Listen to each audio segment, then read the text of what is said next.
उत्तर प्रदेश के आगरा जिले में पिनाहट कस्बे के नयापुरा मोहल्ला में करण सिंह नाम के व्यक्ति का परिवार रहता था।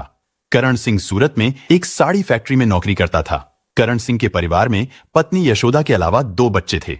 उसका छोटा भाई भानु सिंह भी उसके साथ ही रहता था। सब कुछ ठीक चल रहा था। करण सिंह अपनी सारी जिम्मेदारियां अच्छे से निभा रहा था। 18 नवंबर को फैक्ट्री से छुट्टी लेकर वो अपने घर आया हुआ था। लेकिन जब 29 नवंबर 2024 को शाम करीब 4 बजे के समय करण सिंह घर का कुछ सामान खरीदने के लिए बाजार गया हुआ था। ठीक उसी समय घर के बाहर खेल रहा उसका 9 साल का बेटा रौनक अचानक से लापता हो गया। घर वालों ने रौनक को इधर उधर तलाश करना शुरू कर दिया, लेकिन उसका कुछ पता नहीं चल पा रहा था। रौनक की मां यशोदा का रो रोकर बुरा हाल था। यशोदा ने इस बात की जानकारी तुरंत अपने पति करण को दी और बताया कि रौनक लापता हो गया है। हमने उसे हर जगह तलाश कर लिया, लेकिन वो कहीं भी नहीं मिल रहा है। तुम जल्दी से घर आ जाओ। करण भागता हुआ अपने घर पहुंचता है। वो भी रौनक को खोजने में लग जाता है, लेकिन हर जगह तलाश करने पर भी जब बच्चा नहीं मिला तो परेशान होकर करण ने इस बात की जानकारी पुलिस को दे दी। करण की पत्नी ने पुलिस को बताया कि शाम 5 बजे तक तो उनका बेटा घर के बाहर ही खेल रहा था, लेकिन फिर खेलते खेलते वो अचानक कहीं गायब हो गया। इसके बाद पुलिस भी रौनक की खोजबीन में जुट गई। इसी तरह रौनक को तलाश करते करते 2-3 दिन बीत गए। पुलिस ने बच्चे को गांव के कुएं और नालों में भी तलाश किया, मगर फिर भी रौनक का कुछ पता नहीं चला। लेकिन फिर इस घटना से करीब 4 दिन बाद यानी 2 दिसंबर को सुबह 6:30 बजे करण सिंह के पड़ोस में रहने वाले दिनेश जब अपने घर से बाहर निकले तो उन्हें अपने घर के सामने गली में एक बोरा पड़ा हुआ दिखाई दिया। लेकिन जैसे ही दिनेश ने थोड़ा पास जाकर देखा तो उसके मुंह से चीख निकल गई, क्योंकि उस बोरे में रौनक की लाश थी। वो बोरा खुला हुआ पड़ा था। रौनक का चेहरा भी बाहर निकला हुआ था। उसका सिर बुरी तरह से कुचला गया था। देखने से ऐसा लग रहा था कि कातिलों ने रौनक को बड़ी ही बेरहमी से कत्ल किया है। रौनक की मौत की खबर सुनकर उसके परिवार और मोहल्ले वालों की भीड़ जुट गई। लोगों ने तुरंत इस बात की जानकारी पुलिस को भी दे दी। लेकिन इधर रौनक के माता पिता का रो रो कर बुरा हाल था। उसकी मां दहाड़े मार मार कर रो रही थी, अपना सीना पीट रही थी। एक मां की ऐसी हालत देखकर पड़ोसियों को भी उस पर दया आ रही थी। यशोदा को रोते बिलखते देख उन लोगों की आंखें भी नम हो गईं।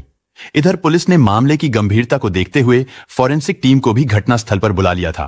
इसके बाद फॉरेंसिक टीम ने रौनक के शव का मुआयना किया और देखा कि उसके सिर से बहने वाला खून सूख चुका है।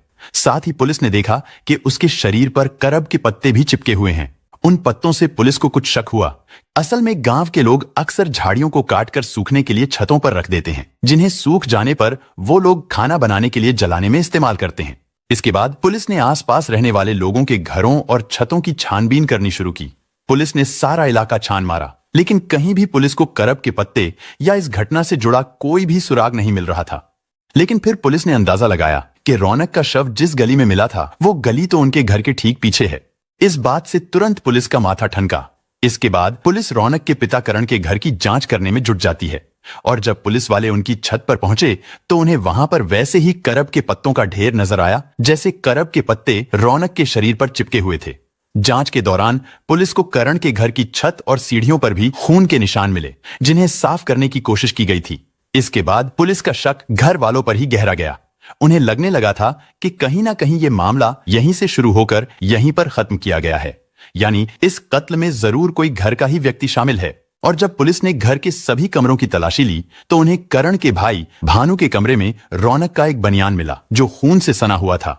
इसके अलावा उस कमरे की दीवारों पर भी खून के कई निशान थे। जाहिर सी बात है, इन सब चीजों से पुलिस को सबसे पहला शक करण के छोटे भाई भानु पर ही था।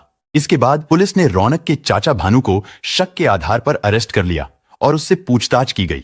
मगर पूछताछ के दौरान भानु पुलिस के सवालों के जवाब ठीक से नहीं दे रहा था। लेकिन जब उससे सख्ती से पूछताछ की गई तो भानु जल्दी ही टूट गया। उसने सारा सच उगल दिया और उसने ये कबूल कर लिया था कि हाँ, उसी ने अपनी भाभी यानी रौनक की मां यशोदा के साथ मिलकर ही रौनक को कत्ल किया है। उसके मुंह से रौनक की मां का नाम सुनकर पुलिस वालों के भी होश खराब हो गए। असल में पुलिस इस बात से हैरान थी कि आखिर एक मां अपने जिगर के टुकड़े को कैसे कत्ल कर सकती है। लेकिन अब सवाल यह था कि आखिर ऐसी क्या वजह रही होगी जिसके चलते एक चाचा और एक मां ने अपने 9 साल के मासूम बेटे को खत्म कर दिया। आखिर उस मासूम ने उन लोगों का क्या बिगाड़ा था?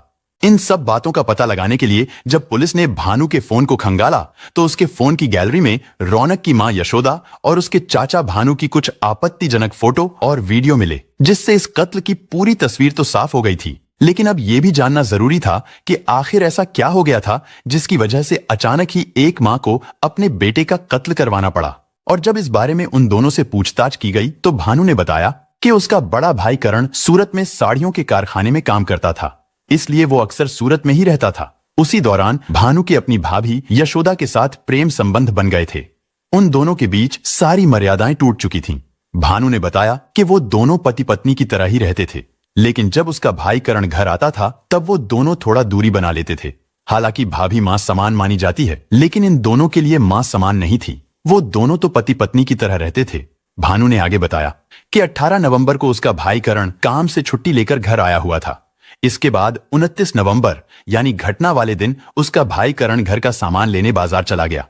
इधर भानु और उसकी भाभी यशोदा काफी दिनों से मिले नहीं थे, इसलिए भाई के बाजार जाने के बाद भानु मौका देखकर अपनी भाभी यशोदा के कमरे में घुस गया। इसके बाद वो दोनों रंग रलियां मनाने लगे, लेकिन जब वो दोनों मर्यादाओं की हद को पार कर रहे थे तभी अचानक 9 साल का रौनक उस कमरे में आ जाता है। और जब वो अपनी मां को अपने चाचा के साथ संबंध बनाते हुए देखता है तो हैरान रह जाता है। इधर जब उन दोनों की नजर रौनक पर पड़ती है तो वो दोनों बुरी तरह घबरा जाते हैं। बेटे को अपने सामने देखकर यशोदा को लगा कि अब उनके संबंधों के बारे में सबको पता चल जाएगा, जिससे उन दोनों की बड़ी बदनामी होगी। बदनामी का ख्याल आते ही उन्होंने तुरंत रौनक को पकड़ लिया। पहले तो यशोदा ने अपने बेटे रौनक को बहला फुसलाकर चुप कराने और समझाने की कोशिश की और उसे 10 रुपए भी दिए कि दुकान से कुरकुरे लेकर खा लेना, लेकिन किसी को कुछ मत बताना, क्योंकि रौनक 9 साल का बच्चा था, वो सब समझता था। उसने अपनी मां से कहा कि तुम चाचा के साथ क्या कर रही थी, मैं पापा को जरूर बताऊंगा। यशोदा उसे बार बार समझाती रही, लेकिन रौनक इस जिद पर अड़ा हुआ था कि वो अपने पापा को जरूर बताएगा। रौनक की इस बात से वो दोनों डर गए। उसकी मां और चाचा को डर सताने लगा था कि अगर उन दोनों के अवैध संबंधों के बारे में करण को पता चल गया तो वो उन्हें घर से बाहर निकाल देगा। इसलिए अब उन दोनों ने रौनक को ही खत्म करने का प्लान बनाया। इसके बाद भानु रौनक को कुरकुरे दिलाने के बहाने दुकान पर लेकर गया। फिर वो उसे साथ लेकर अपने कमरे में चला गया। वहां पर एक बार फिर उन दोनों ने बच्चे को मनाने की कोशिश की, लेकिन जब रौनक नहीं माना तो भानु अपनी भाभी यशोदा से आखिरी बार पूछता है कि अब क्या करना है। उसकी भाभी यानी रौनक की मां ने कहा कि इसे मार डालो, क्योंकि अगर ये जिंदा रहेगा तो हम दोनों को बुरी तरह फंसा देगा। इतना कहकर यशोदा कमरे से बाहर निकल गई और जैसे ही रौनक ने कुरकुरे का पैकेट खत्म किया तो भानु ने कपड़े धोने वाली थापी उठाई और रौनक के सिर पर जोर से दे मारी। रौनक नीचे गिर पड़ा, उसके सिर से खून बहने लगा था। वो रोते हुए कहता है कि चाचा आप मुझे क्यों मार रहे हो, लेकिन भानु तो जैसे पागल हो गया था। उसे बच्चे को रोते बिलखते देख जरा भी तरस नहीं आया। इसके बाद उसने थापी से ताबड़तोड़ वार करने शुरू कर दिए, जिसकी वजह से 9 साल के मासूम रौनक ने तड़प तड़प कर दम तोड़ दिया। देखिए, ये जो कारण निकल के आया है इसमें यही है कि चाचा और जो ये मृतक जो है इसकी जो माँ थी, उन दोनों के अवैध संबंध थे और अवैध संबंध को उस बच्चे द्वारा देख लिया गया था एक बार, और उसी के डर के कारण कि ये बच्चा कहीं बता ना दे तो इनके द्वारा ये। भानु जब उस बच्चे को कत्ल कर रहा था तो उस समय उसकी मां यशोदा भी अपने बेटे की आखिरी चीखें सुन रही थी। वो अपनी मां को पुकार रहा था कि मां मुझे बचा लो, लेकिन उसे क्या पता था कि उसकी मां अब मां नहीं बल्कि एक डायन बन चुकी है। खैर, रौनक को खत्म करने के बाद अब शव ठिकाने लगाने की बारी थी। उन्होंने रौनक की लाश को पहले तो कमरे में ही रखा। इसके बाद उसकी लाश को सीढ़ियों के पास रखे एक ड्रम पर रखकर उसके ऊपर बोरा डाल दिया ताकि कोई देख ना सके। शव को ड्रम पर रखने के दौरान सीढ़ियों पर भी खून गिर गया था। भानु ने उसे भी साफ करने की कोशिश की, लेकिन करीब 2 घंटे तक साफ करने के बाद भी निशान पूरी तरह से साफ नहीं हो पाए थे। इन सब के दौरान रौनक की मां यशोदा दरवाजे पर खड़ी होकर लोगों पर नजर रख रही थी ताकि कोई अचानक से घर के अंदर ना आ जाए। इसके बाद अंधेरा होने पर उन्होंने रौनक की लाश को एक बोरे में भरा और उसे अपने घर की छत पर जहां करब की गठरियां रखी हुई थीं, उनके नीचे छिपा दिया। और फिर शाम 7:30 बजे के आसपास यशोदा ने रोने धोने का ड्रामा शुरू कर दिया। इन दोनों की इसमें मिली भगत निकली है और इन दोनों के द्वारा ही ये कृत्य किए गए। चाचा द्वारा इस बच्चे को मारा गया था और इसके सिर में एक प्रहार किया गया जिसमें इसके सिर में चोट आई। उसी से इस बच्चे की मृत्यु तुरंत हो गई थी। उसके बाद इसको 3 दिन तक छत पे ही रखा गया, जहां इनके घर है उसकी छत में करब है, उसमें करब में छुपा के इसको रखा गया था। पूछताछ के दौरान भानु ने बताया कि जब उसने रौनक के सिर पर थापी से वार किया था तो रौनक के सिर से खून की धार कमरे की दीवार पर जा लगी थी। भानु ने बताया कि मैंने और यशोदा ने उस दीवार को साफ करने की बहुत कोशिश की, लेकिन दीवार पूरी तरह से साफ नहीं हुई। इसके बाद उन धब्बों को छिपाने के लिए उन्होंने वहां पर एक ड्रम रख दिया।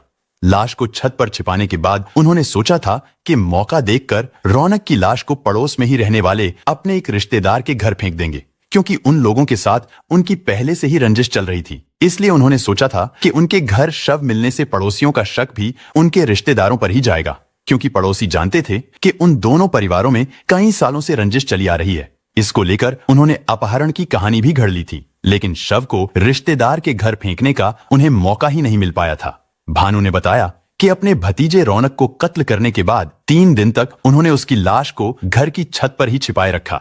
लेकिन जब रौनक के पिता करण ने अपनी पत्नी के सामने ये बताया कि 2 दिसंबर को वो आगरा में पुलिस कमिश्नर से मिलने जाएगा और वहां से डॉग स्क्वाड को बुलाएगा ताकि पता चल सके आखिर हमारा बच्चा कहां है, ये बात सुनकर यशोदा कांप गई। इसके बाद यशोदा ने अपने देवर भानु को बताया कि 2 दिसंबर को उसका पति डॉग स्क्वाड को लाने आगरा जाएगा।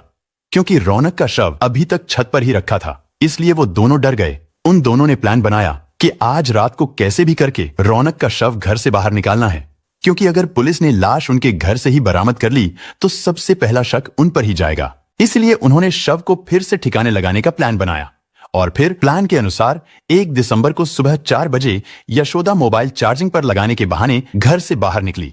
इसके बाद वो छत पर पहुंच गई और भानु मकान के पीछे वाली गली में खड़ा हो गया।